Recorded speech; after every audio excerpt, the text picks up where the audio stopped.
Hello दोस्तों, आप सभी का स्वागत है आपके अपने YouTube चैनल सतलोक एकेडमी पर। दोस्तों, मैं हूं सुदीप सर और आज आप लोग के लिए क्लास 11th का जो बिहार बोर्ड है उसका स्टडी करेंगे। उसका पहला चैप्टर देखते हैं।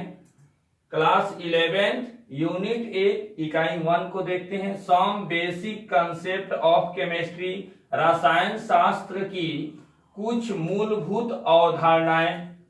ठीक है, हम सबसे पहले इस चैप्टर को चालू करने से पहले हम देखते हैं दोस्तों कि 11th में हमारा जो क्वेश्चन आता है किस तरह से हमारे एग्जाम में, बोर्ड एग्जाम में क्वेश्चन कैसे आता है उसके बारे में देखते हैं।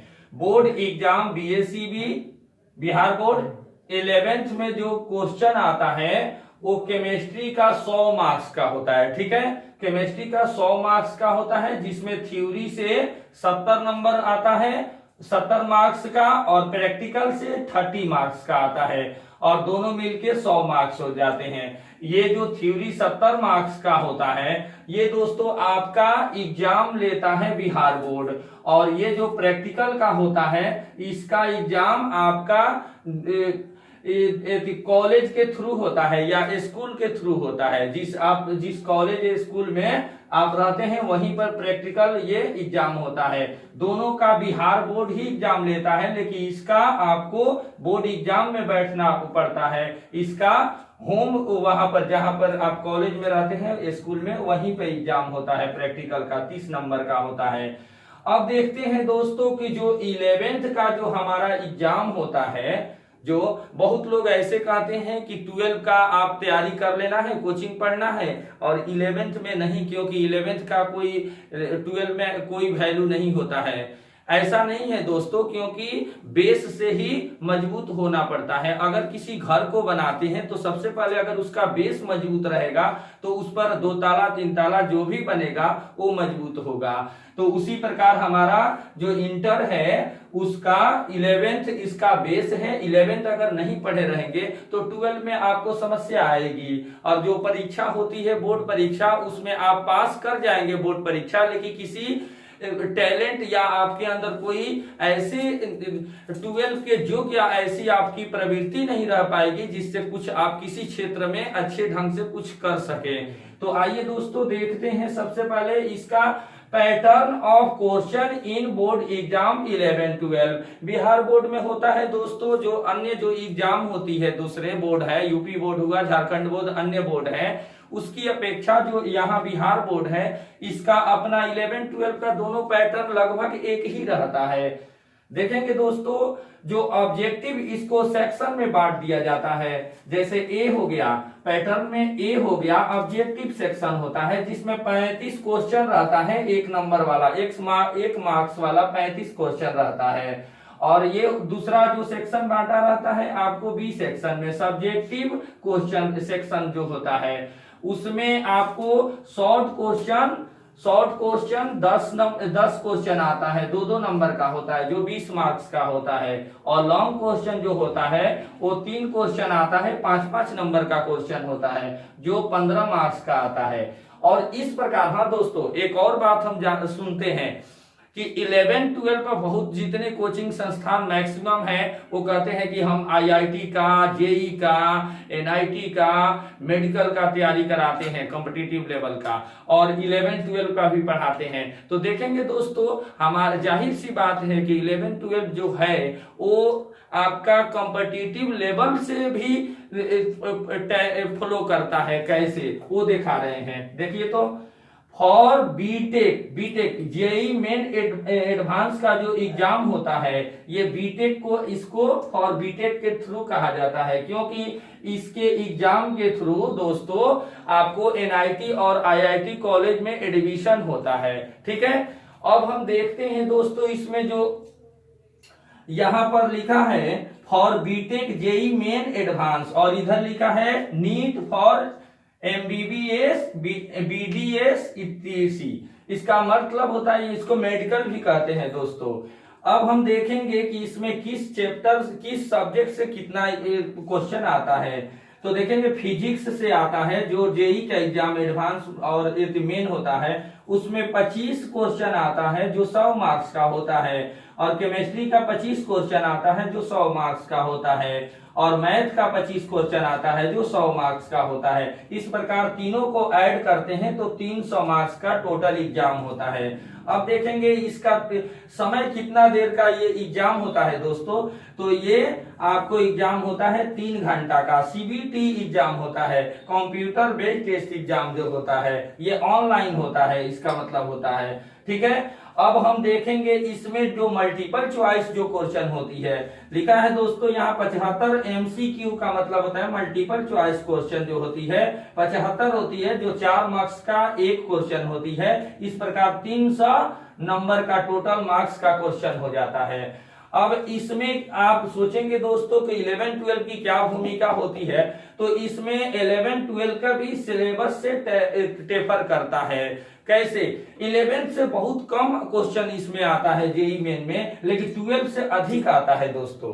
अगर इस प्रकार क्षमा चाहते हैं दोस्तों, इस प्रकार अब अगर हम देखते हैं इसको नीट का यानी मेडिकल का, तो ये होता है एमबीबीएस और बीडीएस के लिए इत्यादि के लिए। ठीक है, अब हम इसमें अगर सिलेबस की चर्चा करते हैं किस सब्जेक्ट से कितने क्वेश्चन आते हैं, कितने मार्क्स के आते हैं दोस्तों, तो देखते हैं कि फिजिक्स से 45 क्वेश्चन आते हैं।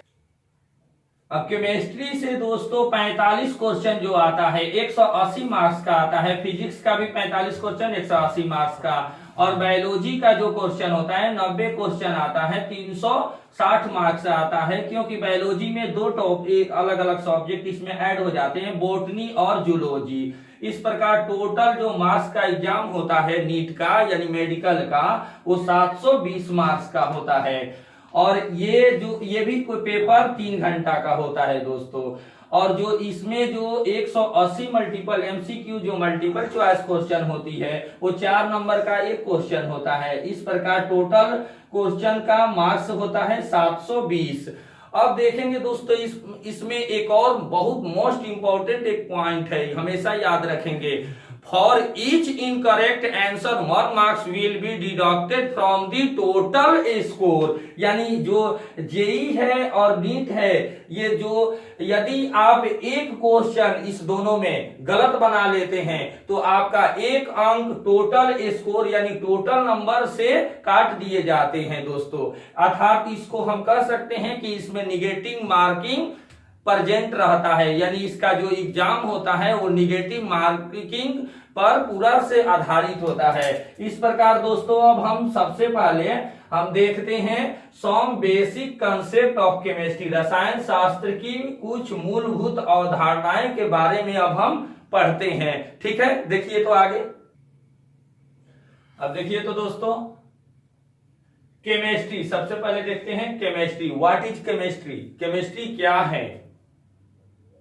देखिए तो रसायन शास्त्र विज्ञान की वैसी महत्वपूर्ण शाखा है जिसमें पदार्थ के गुणों, संरचना, रूपांतरण तथा उनसे संबंधित नियमों का अध्ययन किया जाता है। ठीक है, अब कहेंगे इसमें नोट में देखिए, ये नोट वाला पर विशेष ध्यान देंगे।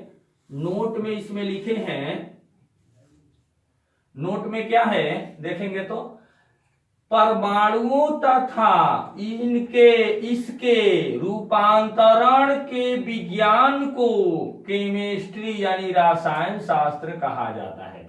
आप इसको शॉर्ट में ये भी कह सकते हैं। ठीक है, अब हम इसमें देखते हैं इसको इंग्लिश में। Chemistry is the science of atoms, molecules and their transformation is called chemistry या बेस्ड ऑन केमिस्ट्री। ठीक है, नेक्स्ट देखते हैं कुछ इसके केमिस्ट्री के फोकस पर जिस वैज्ञानिकों ने जिसका आविष्कार किया उसके बारे में देखते हैं। ए लोवाइजर फ्रेंच केमिस्ट, फ्रेंच के थे और 1743-1794 यानी इस समय उनका जन्म हुआ और इस समय उनका डेथ हुआ। इन्हें फादर ऑफ केमिस्ट्री भी कहते हैं। इनकी बुक फेमस बुक है एलिमेंट्स ऑफ केमिस्ट्री। इस प्रकार हमने केमिस्ट्री का भी देखा कि केमिस्ट्री यानी रसायन शास्त्र वह होता है जिसमें पदार्थ के गुणों तथा उसके रूपांतर और उससे संबंधित नियमों का अध्ययन किया जाता है। ठीक है, अब हमने देखा लवोइयर को क्या कहते हैं, इन्हें फादर ऑफ केमिस्ट्री कहते हैं। कुछ और भी देखते हैं। अब देखिए तो ओस्टवार्ड जो जर्मन केमिस्ट थे, उनका जन्म 1853 और उनका देहांत 1932 में हो गया।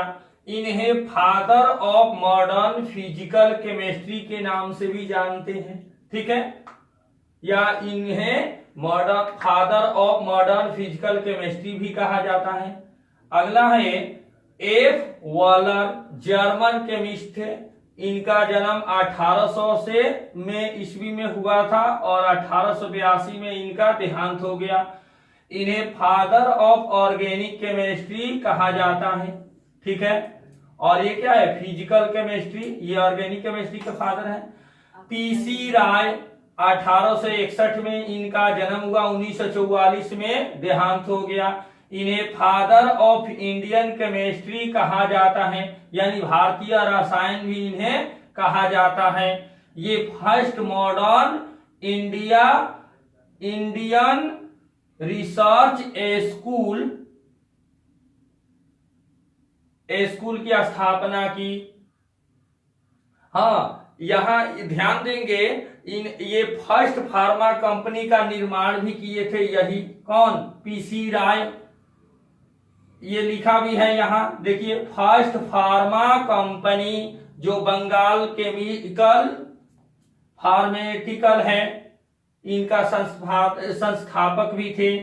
अगला है भांट ऑफ डच केमिस्ट, 1853 में इनका जन्म हुआ था, 1911 में देहांत हो गया था। इनको डच केमिस्ट के नाम से भी जानते हैं। इन्हें केमिस्ट्री के क्षेत्र में फर्स्ट नोबेल प्राइज मिला 1901 ईस्वी में, याद रखेंगे। ये सब तो केमिस्ट्री के कुछ इंपॉर्टेंट तथ्य हैं जो हम लोग अगर स्टूडेंट हैं तो हम लोग से कोई ना कोई पूछते रहता है कि आप साइंस के स्टूडेंट हैं, केमिस्ट्री पढ़ते हैं, तो आप इसका ये सब ऑब्जेक्टिव टाइप का क्वेश्चन आप लोग से पूछे जा सकते हैं। ये सब मोस्ट बोर्ड एग्जाम में नहीं पूछते हैं, लेकिन ये सब ऐसे नॉलेज के लिए हमें रखना चाहिए। ठीक है, तो इस प्रकार हमने इसमें फर्स्ट चैप्टर तो स्टार्ट करने के लिए कहा, कुछ उसका इंपॉर्टेंट जो उससे रिलेटेड जो वैज्ञानिक है, खोज करता है, उनको दिखा दिए। अब हम नेक्स्ट वीडियो में some basic concept of chemistry का उसका जो है उसको विस्तार से हम स्टडी करेंगे। ठीक है, थैंक यू, धन्यवाद।